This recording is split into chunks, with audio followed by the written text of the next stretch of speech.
Die Hard with a Vengeance. In case you haven't gleaned it from my little pun filled title, I will be reviewing the What If Season 2 episode 3, the one where Happy Hogan saves Christmas, which is very clearly inspired by one of the best Christmas movies of all time.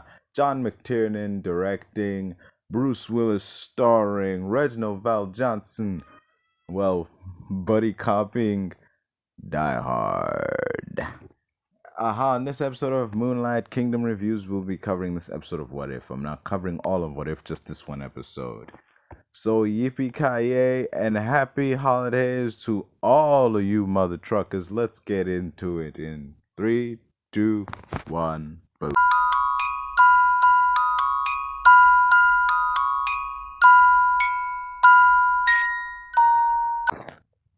Okay, as you can guess, this episode of What If is taking place on Christmas, and it's not.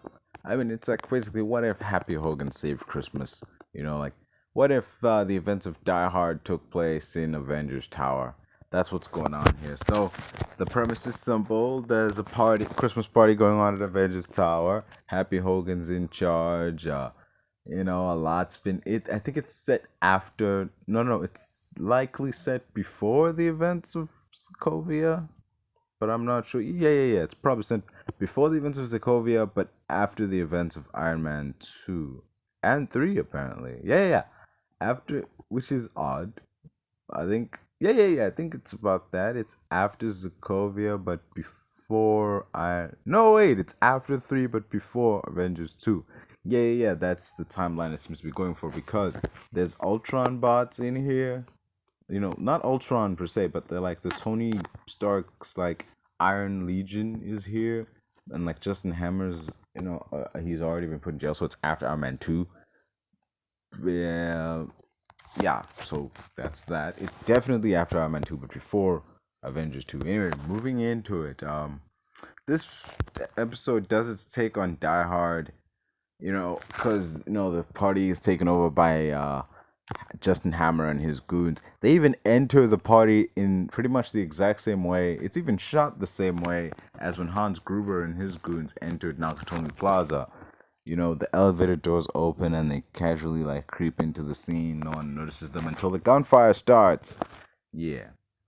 And straight up with the Die Hard stuff, this goes beyond homage. It's just straight up copying. When I say copying, I mean shot for shot recreations of scenes in Die Hard.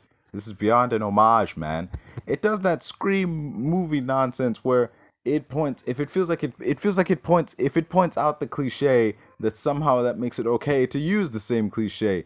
Because in the movie, Happy and Darcy, they talk about the situation, how the situation is like. Oh yeah, what's that movie? Is it Con Air? Under Siege? No, and then Happy's like, hey, John McClane, like focus, like.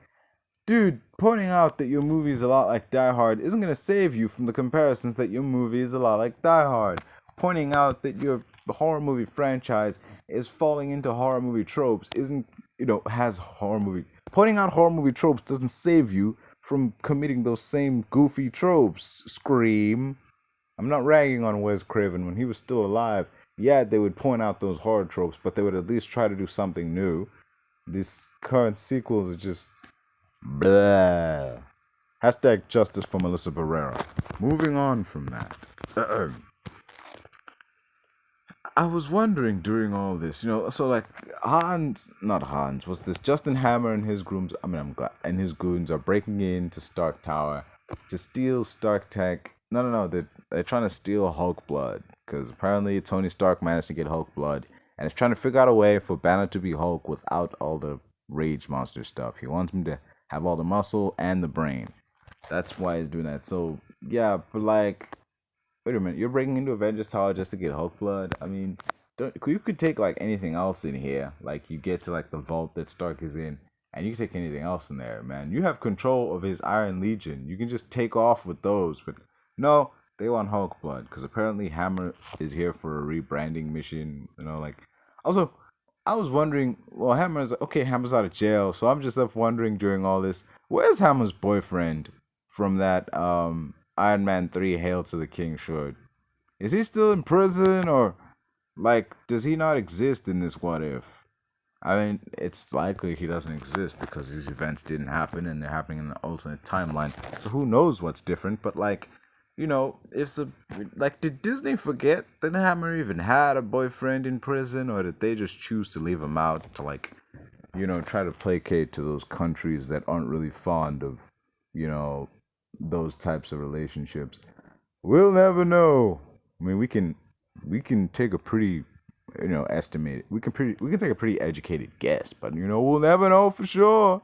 This is the same company that has, characters of the LGBT variety, well, the LGB variety, but they have them show that in scenes that are often deleted when they need to be played in certain countries that don't approve of those lifestyles. So we'll never know, man.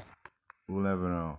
So technically, this means that Justin Hammer and his boyfriend are the first like LGBT couple in the MCU, not Fastos and his guy, and not what's this? Not lip service Russo in Endgame.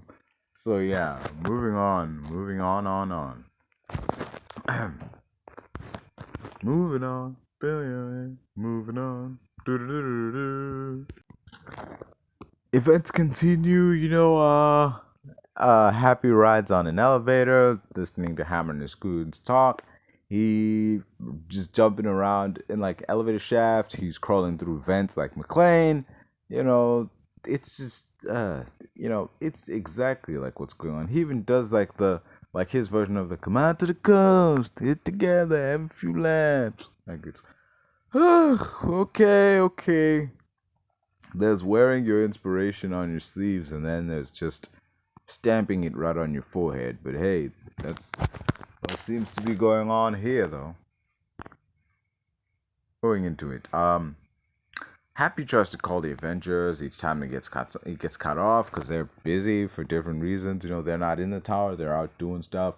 But they'll be back when the Christmas party, and that's why I'm like, you should still have tried to warn them, dude. You should still have been like, oh yeah, by the way, you still should have told Widow. She was listening. She was listening. She was kind of busy, but she was listening. But hey, man, he ain't the brightest bulb in the, you know, chandelier. Moving on. There's not a lot to be said here, but I felt like I wanted to cover it just because the absurdity of the diehardness of it all, man. Like, ugh. So they hatched this plan to like get a program from the server room and patch it in the building because Jarvis is being rebooted. So yeah, this is before Avengers 2. Jarvis is still a thing. So yeah, Jarvis is being defragged and they need to put in a new like a different AI in the building so they can get all the systems back online and take on Hammer. But like they get this like Werner program and Edith is there in name only, Edith 1.0 whatever. So um, Darcy, I forgot about Darcy. Damn, good old the ever sexy Kat Dennings. Damn, she's in this movie, and she's pretty great. The Stark internship is a thing. Apparently, it's an actual thing. Peter wasn't just talking nonsense. Like, oh, it wasn't just a cover for Peter Parker. It was an actual thing because she's apparently an intern for, you know, um, for Happy and Stark and all that at Avengers Tower, which there's this really nice moment between her and Happy when Happy comes in and after he comes in and he saves her from Hammer, and she's like, you're the best boss ever, and he's like, wow, thank you, Darcy. That means a lot from somebody who's had so many bosses. I mean, yeah. There's a thing like I'm not saying Kat Dennings plays the same character in all her roles. I'm just saying of the roles I've seen, there's a lot of similarities between them. Darcy and Max from Two Broke Girls have similarity to them. They're not the same. They're not identical, but like there's some similarities to them. Like like that line right there. And that means a lot from somebody who's had so many bosses. And like you could like her. It's kind of like a Ryan Reynolds Deadpool thing, where pretty much almost every character he plays is like the one character, but it's to a more acceptable degree. Cause you can tell like she's not trying to like play this make her characters the same. It's clear that these characters are just written this way and she's performing this way because that's what's on the page. And speaking of performances, man, The voice acting in this movie is great in most parts. Even the Werner AI is pretty good. It sounds just like Werner Herzog. It's like the arrogance of man is thinking that nature is in under his control. And it's like I can't imitate what Werner Herzog sounds like. Cause the old guy at the end of Reacher, the old guy in the chair from the Jack Reacher movie, not the TV show, the movie with Tom Cruise. He's that guy, the creepy old guy, like that guy. That's what he sounds like, and it's not him, but it sure sounds like him. That AI was useless. But I was talking about performances. That AI was useless, but at least it sounded like an AI. Kobe Smulders in this What If? Damn, dude. Kobe Smulders need an energy drink or something. Like she need just can someone like shake her to make sure she's still awake in the recording booth? Like damn, man. She reads those lines like monotonously the whole damn thing, and she disappears.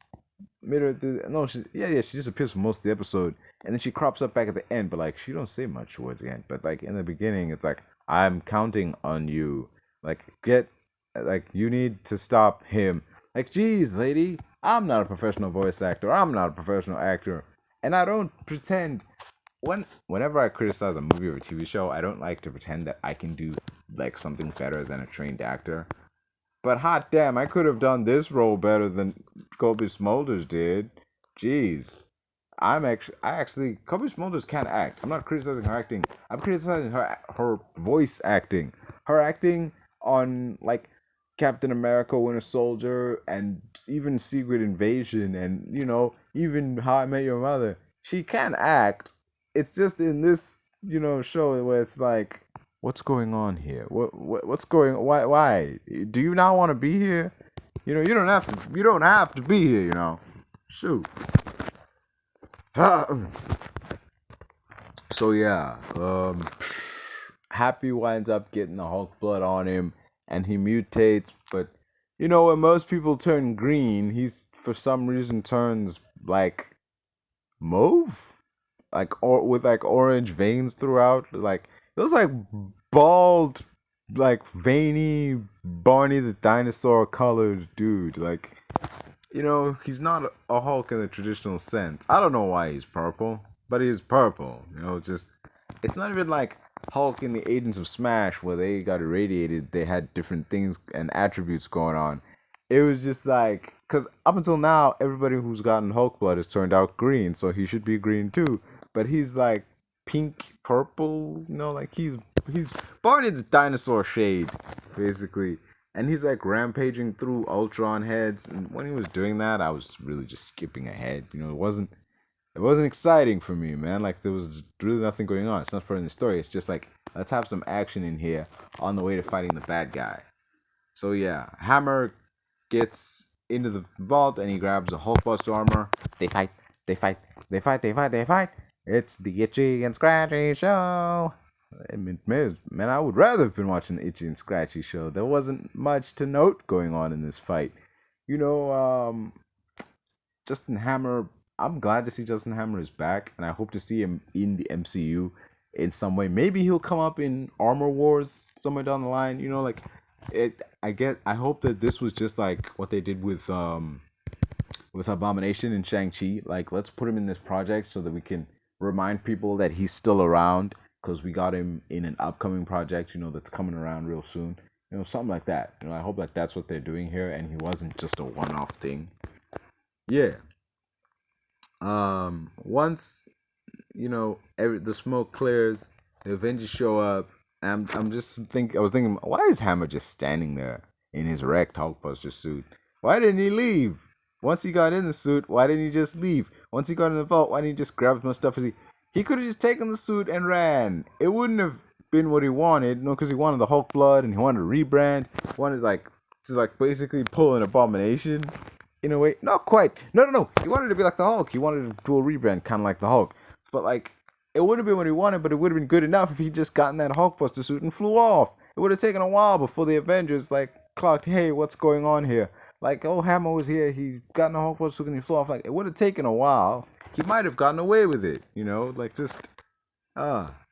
Anyway, the episode ends. Not much to say on that, except I liked it was. I watched this because of its like clear, like painfully obvious influences and allusions to Die Hard. And for 30 minutes, it was. It was. I have no reason to rewatch it, but it was okay. It wasn't offensive. There was. I mean, it. The ending just sort of ends. It doesn't wrap up everything. Like I mean, what's Happy's still hulked out. He still has like that Hulk blood in him. He's still Barney the dinosaur colored with orange veins everywhere. Like he's still that. He even asked Tony like, "So there is a cure, right? I'm not gonna be stuck like this forever." And Tony just goes like, "Ha, that's my head of security." Like, dude, that's not a yes. I mean, there is no cure. We know that. Like, still. I mean, it just ends. It ends because the episode has to end right now. It doesn't matter. We don't have time to like properly wrap it up by like showing Happy getting cured or calming down long enough to like revert back to human. We don't even know if he can. But like, it just wraps up. So yeah. Last thing we see is Thor coming in, with the Watcher being like, "Merry Christmas to all," and Thor comes in with like Santa Claus hat, and to all guys, oh, I missed the party. That's it. You missed the party, pal. Well, yeah. What was that? So that was my review of, What If Season 2, Episode 3, 4, maybe? Whatever. What if Happy had to save the tower? Die Hard with a Vengeance. That's my review of that. Happy sneaking around, having to save the day in a Die Hard-esque manner was, it's a cool idea. And it would have been a pretty new and unique concept to the MCU to have like a non-powered character, having to like, it would have been an interesting thing if like, Spider-Man kind of did the same thing when he saved Tony's stuff from the Vulture in Spider-Man Homecoming. And, freaking, even Tony did a similar thing when he had to take on like AIM by like without his suit in like Iron Man 3. So to like have those two and like with the Spider-Man thing, it was just him taking on one villain to save Tony's stuff from being stolen. It wasn't a Die Hard-esque thing in like that level, but like it had like that element to it. Like this character is trying to save Tony's stuff, and in Iron Man 3, Tony himself is the one doing Die Hard-esque stuff when he's taking on the goons with his wits and, the technology he stitched together with like stuff he bought at the store. And this one wasn't so much that. There weren't really moments of Happy outwitting the villains. He gets caught twice in pretty silly ways. There's two moments where they're like the lights come on and he's like, "Oh," he thinks he's hidden, but they're like, then he goes like, "You guys can see me, can't you?" And they just open fire at him. Like, he spends most of his time hiding from the villains and running from them, which is understandable. Yeah, he's the head of security, but it's not like he's not armed. He's not armed. And also, there's party guests at the beginning of this that just disappear once the smashing starts. So, where did they go? I cannot tell, for I do not know. So yeah, there's a lot going on in this episode. This What If doesn't seem to connect to much of anything. There's not a whole lot that seems like it'll cross over into a later episode, unless they get hulked out Happy Hogan as the team up that's coming at the end. If it ends similar to season 1 and they pick the heroes from each of the episodes to form a team, that he's the guy that could come in at the end. Like that could be something. But yeah, otherwise, it was alright. I enjoyed parts of it. I criticized a lot of it, but like it was mostly okay. I'm giving Die Hard with Avengement episode of What If Season 2 6 out of 10. Yeah, it's a 6 out of 10 for me, man. Like just yeah, looking back on it, it's definitely a 6. Dashing through the air, it's tables, ladders, and chairs. Everywhere you go, it's chaos, you will know. Oh, TLC, TLC, danger all the way. Oh, what a blast to watch them crash on a pay-per-view Sunday.